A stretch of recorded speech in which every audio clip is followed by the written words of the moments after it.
আসসালামু আলাইকুম ওয়া রাহমাতুল্লাহি ওয়া বারাকাতুহু।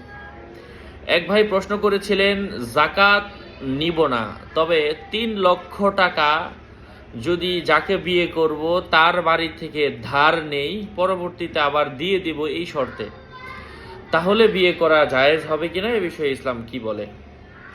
তো যৌতুক নেওয়া জায়েজ নয়। আপনি যৌতুক নেননি, এটা অবশ্যই প্রশংসার দাবিদার।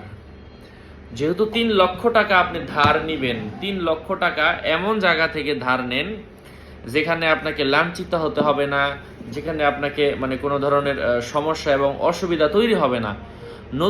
নতুন আত্মীয় সেখানেই আপনি ধার নিতে যাচ্ছেন এক্ষেত্রে, এবং তারা বলবে মেয়ের জামাই, হয়তো জামাই কিছুদিন পর কম দিল, অথবা তাদের যখন প্রয়োজন পড়বে টাকাটা জোর দিয়ে চাইতেও পারবে না। আপনার মতলবের মধ্যে ঝামেলা আছে, ধার না নেওয়াই ভালো। তবে তারা যদি দেয় সেক্ষেত্রে নেওয়া যাবে।